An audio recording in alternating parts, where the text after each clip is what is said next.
How to save Google Calendar as PDF. Hello everyone, I am Bishaka and welcome to our channel. Now let's get right into the tutorial. Firstly, go ahead and open Google Calendar on your device and make sure you are signed in. Now tap on the settings option you see there and further tap on the print option in the menu that appears.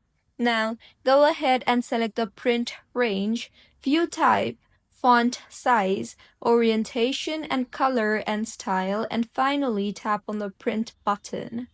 Now, in the interface that appears, tap on the Destination drop-down and select the Save as PDF option and then tap on the Save button. And now, in the confirmation pop-up that appears, select the location you want to save the file in.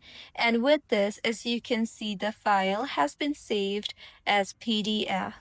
So, this is how you can save Google Calendar as PDF. If you find this tutorial helpful, please like the video and do comment if you have any queries.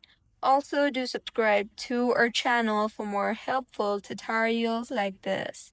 See you on the next one.